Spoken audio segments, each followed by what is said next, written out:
saídas para essa população. E para o coletivo das trabalhadoras dos equipamentos. Como? Gente, é óbvio que a gente tem alguns indicativos que a história nos dá, não somos nós aqui na mesa. A história nos dá indicativos de saída, a partir desse legado da autonomia. A Raquel Reicheles vai dizer em um texto, o modo pelo qual o profissional incorpora sua consciência e o significado do seu trabalho, as representações que faz da profissão, as justificativas que elabora para legitimar a sua atividade, é que orienta a direção e imprime a direção social e estratégica da profissão. Então, é essa a direção. E, portanto, para a gente poder garantir ou recuperar essa autonomia relativa, eu preciso recuperar as dimensões do nosso trabalho profissional.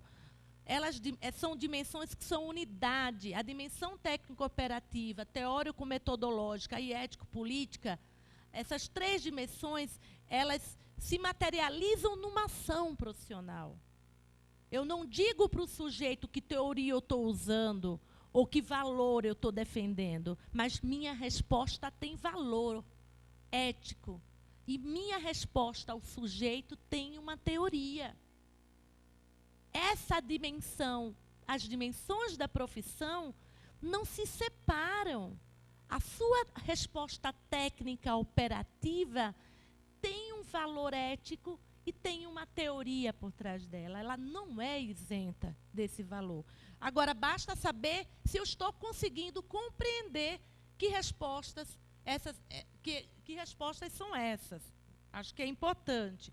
E daí, é preciso, como estratégias, como saídas, relembrar que a vinculação desse projeto é com a classe trabalhadora. Então, vamos lembrar lá dos nossos aliados, da pergunta inicial que eu fiz. Ora, gente, é a população, é a classe trabalhadora, como somos nós, todas nós. Não dá para inventar a história. Ou não é? Nosso aliado não é nós mesmos, inclusive, a classe trabalhadora. Então, acho que precisa, como estratégia, relembrar isso. Construir demandas singulares, construir das demandas singulares estratégias coletivas, respostas coletivas. Como fazer isso? Vamos conversar no debate. Se reaproximar dos movimentos sociais, dos movimentos coletivos, das organizações de base. Qual é a organização coletiva que existe que tem referência com a política que você está trabalhando? Vamos se aproximar desses movimentos? Se aprimorar a compreensão dessa leitura do real, através de formações permanentes. Lembrar que não somos seres, que eu coloquei aqui, tá? Estou terminando. Lembrar que não somos seres extraterrestres que vivemos numa ilha. Não somos as únicas.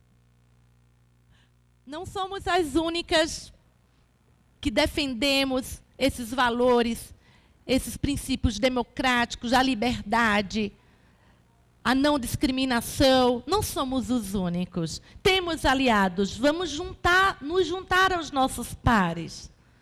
Esses princípios não são exclusivos dos assistentes e das assistentes sociais. Portanto, precisamos nos aproximar das organizações de classe, dos sindicatos e das bandeiras de forças progressistas e de esquerda. Estimular as trabalhadoras e os trabalhadores que reconheçam, na sua unicidade, que o capitalismo cria suas bases de negação. Se a gente compreender isso, a gente tem condições concretas, juntos, de resistir. Aquele legado inicial, somos a resistência, nossa escolha é a resistência, somos classe trabalhadora, faz sentido concreto. E agora eu terminei, mas antes eu vou ler para vocês um poema do Mário Quintana. O título é Jardim Interior. O que mata um jardim não é mesmo alguma ausência, nem mesmo o abandono. O que mata um jardim é esse olhar vazio de quem por ele passa indiferente. Que nós possamos não passar indiferente à realidade cruel e concreta que a gente vive cotidianamente e que nossos usuários, que a população brasileira vem passando, que a gente possa não passar indiferente, que a gente possa resistir. Obrigada e desculpe. Gente, vamos dar início ao debate, então. Como eu já havia dito, são 3 blocos, né? Não sei se a gente vai conseguir garantir os 3 por causa do tempo, mas vamos... cada bloco, 5 pessoas, né? Então, pode fazer a inscrição se quiser deixar por escrito, trazer aqui para a mesa, ou falar ali no microfone com a Cida. Tá? Cada pessoa, por favor, respeitar o tempo de 2 minutos para a gente conseguir garantir o nosso tempo aqui.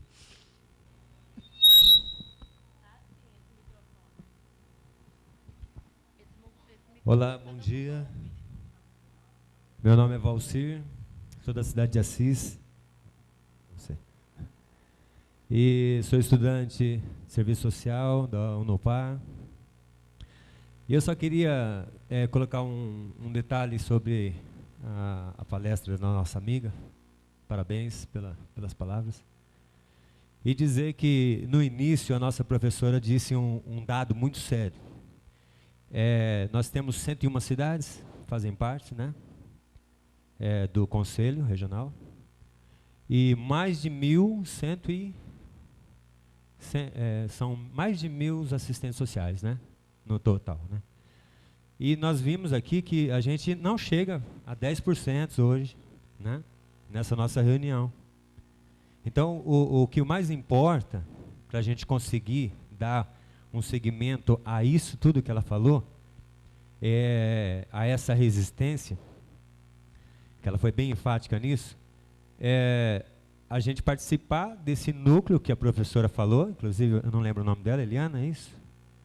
A Eliana falou, quem quiser se inscrever para fazer parte do núcleo do CRES, né, que é um projeto ainda que está aí em andamento, para que lá na cidade, ou lá na onde faz toda essa assistência, as pessoas possam se unir nesses pequenos núcleos e dar seguimento a esse trabalho de existência que ela falou. Então, não adianta a gente ir embora para casa hoje sem levar essa firmeza de que a gente tem que começar o nosso trabalho lá. Ela falou, a gente hoje aqui não vai mudar. Não dá para mudar nessa manhã. Mas lá nos núcleos nossos, se a gente formar esses núcleos, com certeza a gente vai, né? Então é um chamamento, esse é um chamamento. Eu estou com ela, na opinião dela, e é por aí. Vamos sair daqui hoje já pensando nesse nosso projeto. Por favor. Oi? Encerrou os 2 minutos. Obrigado. Bom dia novamente. Quero parabenizar a mesa. Eu não sei se eu vou conseguir fazer a fala em 2 minutos, porque suscitam tantas coisas que a gente fica aqui. Primeiro, assim, em relação à apresentação da Márcia, eu acho que tem pontos que são cruciais quando a gente está falando dessas resoluções, né? A primeira, para mim, é quando a 556 ela distingue o que é material técnico e o que é material técnico sigiloso. Acho que isso, para mim, é crucial quando a gente está falando do trabalho profissional do assistente social, naquilo que se remete principalmente ao sigilo profissional. Então, o que é material técnico, que é multidisciplinar, que todo mundo da equipe tem acesso, e o que é material técnico sigiloso? A gente precisa aprofundar esse entendimento, porque não é todo material que é lacrado. Não é tudo que ninguém acessa. Então, a gente tem que aprender a distinguir o material técnico multidisciplinar do material técnico sigiloso. O material técnico sigiloso, como diz a resolução, não é o laudo, não é o parecer, não é o estudo social, né? Ele é um material específico do serviço social em que só ele acessa. O laudo, todo mundo acessa. Parecer, todo mundo acessa. Estudo social, todo mundo acessa. Agora, como é que eu garanto o sigilo profissional nesses documentos? Quando eu escrevo esses documentos. Não é escondendo o documento, é sabendo o que eu escrevo e o que eu coloco nele. Então, a gente precisa aprender a distinguir esse material e entender onde é que está o sigilo nele. Ele não é um material para ser escondido. A produção técnica de um laudo, de um parecer, de um estudo social, de uma ficha de referenciamento, não é ali não é escondendo esse material que ele vai dar conta do sigilo. Não, a conta do sigilo é o que eu escrevo nele. E o que eu escrevo nele, na minha opinião, não é da minha subjetividade, mas é daquilo que eu dialogo com o usuário, com a usuária, e que neste vínculo a gente estabelece o que é sigiloso para ele, o que é importante que a intimidade seja garantida, e aquilo que não, que pode e precisa ser revelado para a gente poder, então, conseguir fazer o atendimento. Aí eu preciso de um pouquinho mais, porque eu fico muito...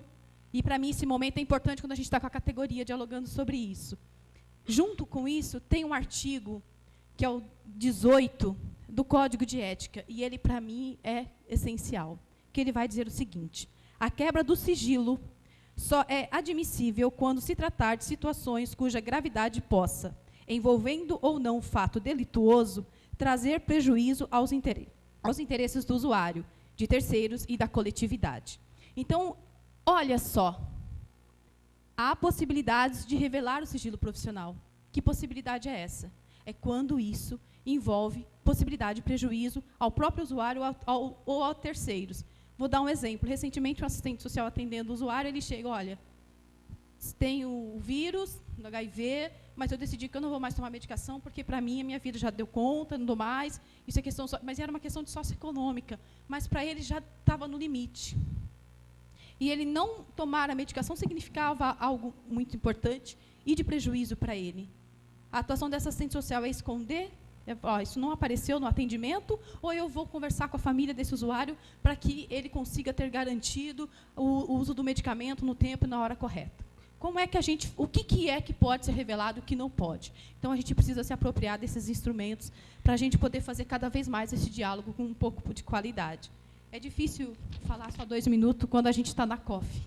É muito difícil.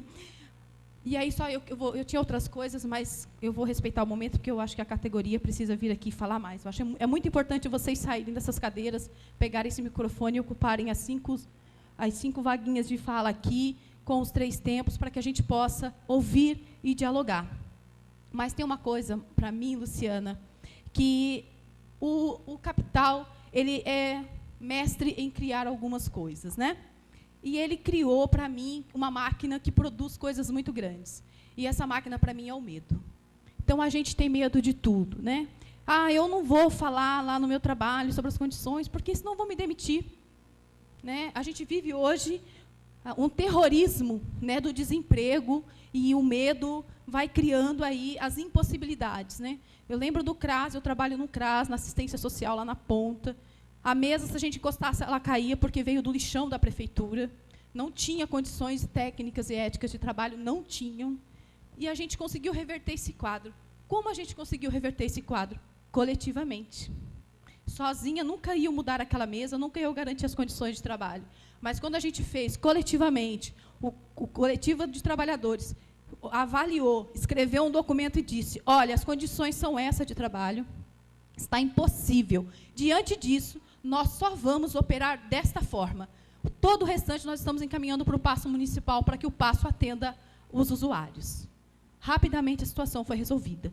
Mas porque a gente fez coletivamente. A gente precisa aprender a fazer coletivamente. Então, para mim, a gente também precisa aprender a enfrentar o medo, para que coletivamente a gente dê respostas ao que a estrutura vem nos causando de prejuízo. É isso, gente. Muito obrigada. Desculpa tomar todo esse tempo.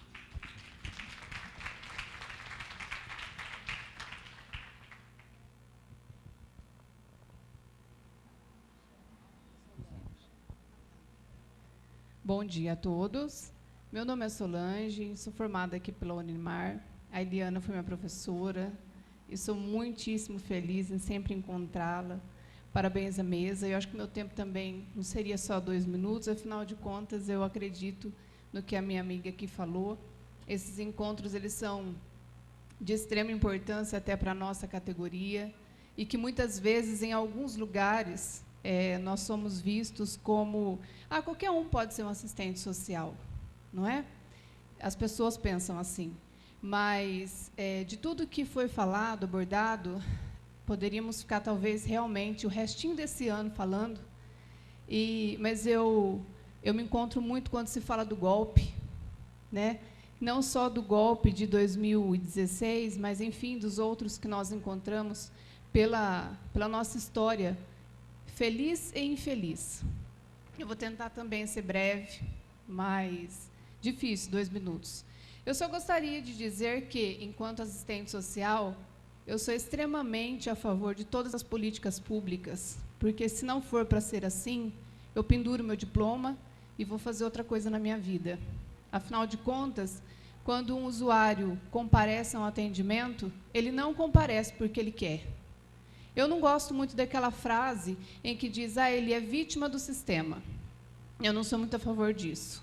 Mas ele é vítima de uma sociedade preconceituosa, de uma sociedade, infelizmente, não eclética, de uma sociedade que discrimina pessoas e que, às vezes, a pessoa, porque não tem um dente na boca, porque o Sistema Único de Saúde não prevê, mas não dá garantia, né?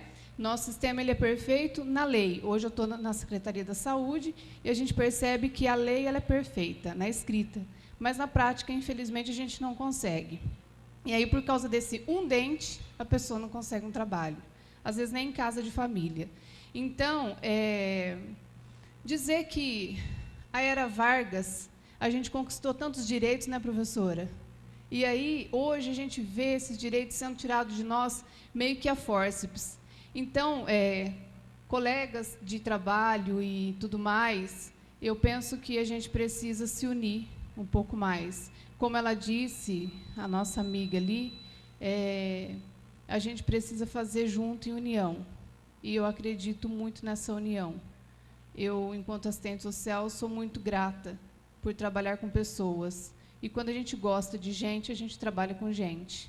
Obrigada, viu? Parabéns à mesa, aos professores e a todos vocês pelo evento. Bom dia, meu nome é Ana Carolina, eu sou da Subcoff de Ribeirão Preto. Bom, queria parabenizar a mesa pelo debate, pelos temas apresentados. Acho que vai muito de encontro ao que a realidade da nossa profissão, da categoria. Eu estou formada só há uns 2 anos, mas eu já percebo que a derruição dos direitos sociais ela está vindo com muita força. Então, assim, se o assistente social, se a gente nesses espaços aqui, né, não se atenta ao nosso projeto ético-político, como foi apresentado, a gente é engolido pela máquina, pela imediaticidade, pela produtividade. Eu estou na Secretaria de Saúde já, de uma cidade perto aqui da região, não, de Ribeirão, no caso, e eu percebo isso. E eu percebo que muitas das resoluções, como a Márcia pontuou no primeiro momento, elas, para mim, servem como estratégia, porque já teve casos que eu sou cobrada de realizar um trabalho e aí eu fico pensando qual que é o posicionamento da categoria. Então, eu vou me valendo de algumas normativas que vão sendo criadas. Então, isso, para mim, me ajuda muito. E essa apresentação ela vai esclarecendo, né? A gente vai precisar fazer alguns enfrentamentos. Então, só para mim é um pouco difícil, e aí é um pouco angustiante, porque lá eu sou sozinha, onde eu estou. No sentido profissional mesmo, só de assistente social só tenho eu lá. Mas aí a gente tem os pares, vai procurando encontrar outros profissionais que, como a professora pontuou, vai dando força para nós, né? Procurar meios. É isso. Parabéns. Eu tenho uma reflexão que é a seguinte. Primeiramente, a gente tem que distinguir o que é um prontuário de serviço social e o que é um prontuário da equipe interdisciplinar, né? O que a gente tem observado no cotidiano é a existência mais de um prontuário da equipe, um prontuário único, vamos dizer assim, do que propriamente um prontuário do serviço social. Então, obviamente, que nesse prontuário da equipe tem que ser filtradas as informações, né? Não é tudo que a gente pode colocar nesse prontuário que é de acesso da equipe, né? Segundo a Eunice Fávero, ela vai dizer, por exemplo, que o estudo socioeconômico, aquele estudo consubstanciado, ele é um estudo sigiloso, né? Porque a gente vai ali colocar informações muito íntimas desse usuário, que não necessariamente precisam ser reveladas no trabalho de equipe, né? E que nesse processo de trabalho, o parecer social, ele pode sim ser socializado. Então, o profissional, ele tem que saber distinguir o que é um estudo socioeconômico mais aprofundado, como ela chama, é o estudo aprofundado de uma determinada expressão da questão social, né? E aquele parecer que nós podemos socializar, por exemplo, no prontuário único, né? Então, tem essas duas questões, né, que eu gostaria de chamar a atenção. E a questão da subjetividade, quando eu trouxe a questão da subjetividade, a gente tem lido muito na literatura assim, o que permeia o nosso trabalho, que são tanto as condições objetivas, que são essas condições estruturais, que a Luciana muito bem colocou, né? Este projeto societário dominante, hegemônico, que é o projeto neoliberal, né? O projeto institucional, tudo isso são as condições objetivas que rebatem no nosso trabalho, sim, né? E, inclusive, precarizando o nosso trabalho. Muitas vezes, né, essas relações externas, vamos dizer assim, essas forças externas, né, o modo de produção capitalista, o Estado mínimo, as políticas sociais fragmentadas, focalizadas, enfim, todos esses desdobramentos dessa ofensiva neoliberal incidem diretamente sobre nossas condições de trabalho. Por isso que é muito difícil, muitas vezes, defender estas legislações no cotidiano, né? Porque quando a gente fala em condição ética e técnica de trabalho, nós temos que também fazer a leitura do contexto todo, né? Do contexto todo externo que está incidindo naquela condição de trabalho. E que, muitas vezes, o profissional ele se sente impotente diante dessa condição que é muito mais forte que ele, que é o que você trouxe, né? O projeto societário que a gente vive, ele é muito forte, ele predomina e ele é hegemônico com todas as questões que a gente já sabe. As condições subjetivas, segundo a Yolanda Guerra, e aí, quando eu coloco, talvez o pouco tempo não deu para explicar isso, né? A condição subjetiva, na quebra do sigilo, é quando o profissional ele vai lançar mão da sua intencionalidade, da sua visão de homem e de mundo, da sua postura filosófica diante do mundo e do trabalho. Então, a condição subjetiva, segundo a Yolanda Guerra, ela vai dizer que é a visão de homem e de mundo, o acúmulo teórico, metodológico e ético-político desse profissional. A condição objetiva, ela difere entre nós. Por isso que a categoria é plural, que a gente diz, né? Nós temos um projeto ético-político que é hegemônico, mas, por outro lado, nós temos uma categoria plural. Nós não temos uma adesão 100% a esse projeto. Muito pelo contrário, o que se vê hoje é muito mais um reacionarismo na profissão do que propriamente uma prática mais voltada para essa direção estratégica. Posso estar enganada, né? Mas, pelo menos, é o que a gente observa no cotidiano profissional. Apesar de muitos avanços, sim, reconhecidamente dessa profissão, desse projeto ético-político, que há mais de 30 anos vem sendo construído, a gente teve muitas conquistas, mas a gente vive condições objetivas hoje bastante complicadas para a gente avançar nesse projeto, né? as condições institucionais, políticas, conjunturais, sociais, econômicas, enfim. Então, o profissional, ele precisa se fortalecer nessa condição objetiva, né? Ou seja, ele precisa se fortalecer no seu conhecimento, né? Ele precisa ter muito claro que valores que embasam essa prática profissional dele, quais os princípios que ele acredita, e são aqueles princípios e os valores que estão postos no Código de Ética. Então, toda essa condição objetiva vai proporcionar para esse profissional condições para ele, na relação com o usuário, saber distinguir, por exemplo, o que ele pode ou não revelar. Muitas vezes, a falta de conhecimento pode comprometer o usuário na revelação de uma informação, né? Então, a gente precisa ter muito claro quais as informações, né? A quebra do sigilo, ela é considerada assim, principalmente em situações de prejuízo ao usuário, a terceiros e à coletividade, mas ela também passa de tudo aquilo que se estabeleceu com o usuário, de todo aquele conjunto de informações, o que é que eu vou decodificar, vamos dizer assim, né? Tanto para o prontuário do serviço social, que inexiste hoje no cotidiano, quanto na prática, quanto no prontuário único, no prontuário da equipe, né? Que é o que a gente vê mais. Infelizmente, a gente não...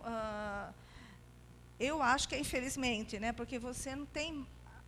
O profissional, ele não preserva uma documentação dele. Então, quando você chega na instituição, que você pergunta qual é o seu projeto profissional, ele não tem, porque ele desenvolve ali o projeto institucional ou da política, né? Então, muitas vezes, há uma ausência de registro naquela questão que é privativa nossa. Então, foi isso que eu pude aprender.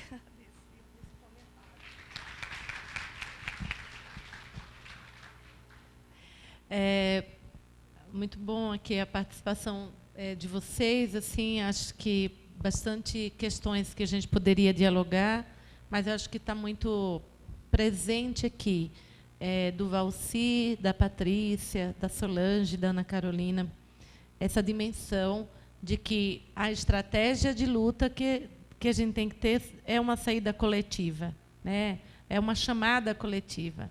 Então, começando aqui com a Ana Carolina, que fala, eu estou sozinha, né, lá como assistente social, eu acho que ainda a opção e a escolha dessa categoria da sindicalização por ramo é acertada, né? Não tem jeito. A gente precisa estar sindicalizado com os servidores municipais, ou o sindicato daquela política, ou o sindicato né? Porque ali você vai conseguir mover estratégias, sendo a única assistente social, mas tem outras trabalhadoras e trabalhadores que estão vivendo com você o cotidiano dessa precarização e que pode lutar junto com você esse projeto, porque a outra coisa que eu tinha sinalizado aqui é que esse projeto, essa direção, esses princípios não são exclusivos do serviço social, né? São projetos, são princípios, são valores vinculados a uma dada defesa, a uma dada classe, né, trabalhadora. A classe trabalhadora, né? Então, quando a gente se alia, quando a gente se organiza dentro dos espaços, óbvio que se tiver uma equipe de assistentes sociais, é fundamental pensar na especificidade do trabalho essa organização com assistentes sociais. Quando não, é identificar os seus aliados dentro desse espaço. E acho que o que a Patrícia traz é isso. Não adianta, no singular, no isolamento, berrar e gritar de que desse jeito não dá e não pode. Vai receber a carta de demissão no mesmo dia ou no dia seguinte. Né? Então, quais são as estratégias? Por exemplo, então, na medida que vocês estavam falando, eu lembrei de algumas situações também no qual, como assistente social docente, eu vivo, sou coordenadora de estágio na Universidade Federal, e nessa coordenação de estágio, a gente fica entre o limite do diálogo da gestão das políticas para a abertura de campo de estágio e as relações que nós temos como compromisso ético-político com as assistentes sociais que oferecem os estágios supervisoras de campo. E daí eu, por exemplo, tenho vivido um conflito e uma questão nessa relação de que a gestão é que oferece para a universidade as vagas de estágio. E quando a gente encaminha os estagiários, a gente fica sabendo que as assistentes sociais não foram consultadas, que as assistentes sociais não houve um diálogo com as assistentes sociais. E daí, qual é a estratégia que a gente precisa fazer? Né? É um diálogo político, não da Luciana com a gestão, é da universidade com a gestão. Dizer, desse modo, a gente não vai fazer. É um diálogo político e uma organização com as assistentes sociais. Então, já vou dizer, neste caso, estou organizando uma reunião com as assistentes sociais desta política, para a gente conversar, para pensar estratégias juntos, para dizer para esse setor dessa política que, desse modo, a gente não vai organizar estágio. Mas eu preciso também da fala, do lugar das assistentes sociais. Então, eu não vou fazer sozinha, eu não vou falar por elas. Eu também preciso que as assistentes sociais, vou chamá-las para uma reunião, e preciso que elas também, junto conosco, digam para esse setor qual é a forma que eles querem organizar, que elas querem e que nós queremos organizar o estágio. Então, eu estou dando um exemplo, de que, na medida que vocês vão sinalizando, a gente vai lembrando também dos dilemas e dos conflitos éticos que a gente vai vivenciando no nosso exercício profissional. Então, quando eu sinalizei de uma prática de destituição do poder familiar, da criminalização da pobreza, de mulheres perdendo, de mulheres em situação de precarização da vida, o assistente social termina, em alguns momentos, sendo o instrumento da destituição do direito, é muito contraditório. Quando a gente sinaliza, quando a gente vem aqui lembrar que compromisso que a gente tem é dizer que a tua prática, que vai na contramão desse compromisso, tem implicações. Que a tua prática, que vai na contramão dessa direção, tem implicações para você e tem implicações para a sociedade e para os usuários. Tem implicações para você, porque tem implicações éticas. A não coerência com aquilo que esse legado, por isso que eu digo, nossa ação cotidiana, ela é uma mão, mas que revela várias mãos e vários momentos. Né? Não é só... Eu acho isso muito importante. A tua ação cotidiana não é uma ação isolada. É uma expressão de um projeto profissional. Se você faz numa direção contrária a esse projeto, vai ter implicações. Tem implicações. Então, acho que isso eu gostaria de lembrar. E eu gostaria de também lembrar pegar o gancho que a Márcia trouxe, que eu não falei, e que eu gosto muito, Márcia, que é a questão de uma outra estratégia, que a gente não teve tempo de dialogar. Qual é a outra estratégia? Quem aqui conseguiu, ao entrar no equipamento de trabalho e ao entender essa realidade, identificar as demandas e construir o seu projeto de trabalho? Quem aqui, presente, entregou para a sua chefia que este é o meu plano de trabalho, de que eu vou me inserir, a partir das demandas que vocês me apresentaram, o serviço social compete ao serviço social me inserir nessa questão. Eu falo muito isso com os meus estudantes de estágio no último ano do curso. A gente precisa estar pronto para, ao entrar no mercado de trabalho, propor um projeto de trabalho. Não só esperar e aguardar mecanicamente as demandas que a instituição indicar. Então, acho que esse é um instrumento, Márcia, muito bom você ter lembrado, que é um instrumento fundamental. E acho que e às vezes a gente acha que isso é impossível fazer. Não. A gente pode conversar. É fácil de fazer. Fácil no sentido, dá para a gente fazer essas questões. Não precisa de uma outra condição sócio-histórica para a gente provocar, inclusive, os nossos companheiros de trabalho, os equipamentos, as gestões. Dá para a gente também fazer pensar nessas estratégias também. Tá bom? Acho que terminou meu tempo. Vou abrir para a segunda rodada, o pessoal levantar, fazer mais questões. Se alguém tiver com mais tímido, quiser fazer por escrito, a gente lê também para elas responderem, né? Eu posso completar enquanto não tem inscrição? Posso completar uma coisa que a Solange falou, e eu gostaria também de falar das políticas sociais, né? Da defesa, Solange. Da defesa, que eu defendo as políticas sociais.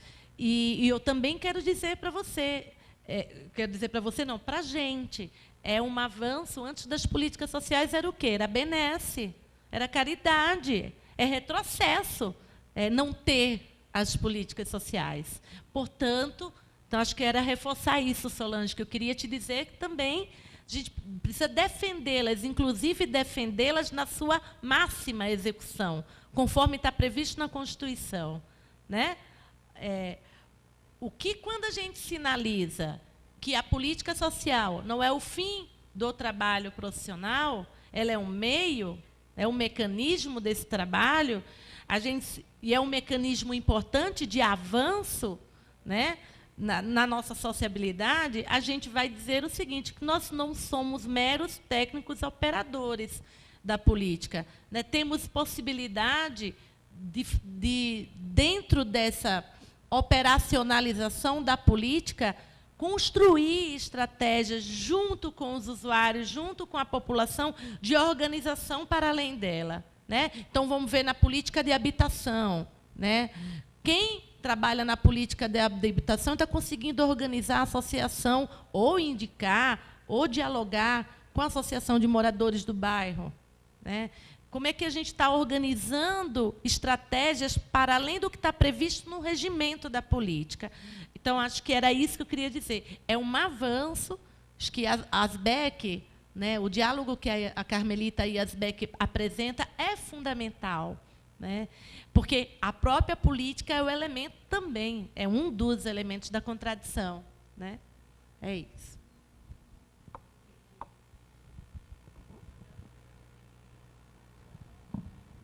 Tá.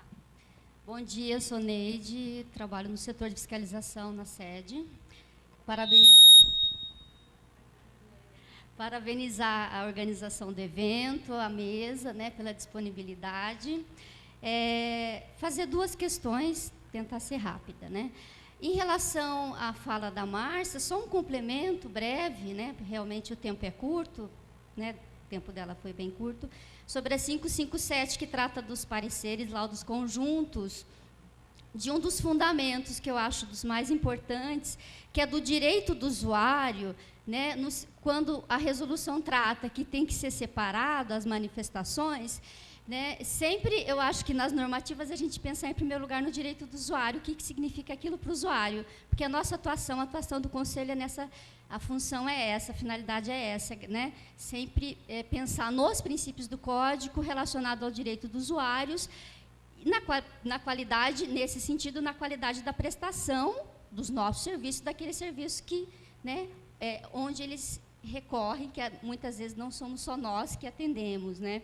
Então, nesse sentido desta resolução, o direito do usuário em ter clareza da autoria, né, dos técnicos, quem se responsabiliza por que parte daquele relatório, na suposição de um relatório totalmente conjunto, sem discernir quem se responsabiliza. É um direito do usuário em saber, né, primeiro em saber, né, e segundo, se eu questiono alguma parte, a quem eu questiono, a quem eu peço esclarecimento, né?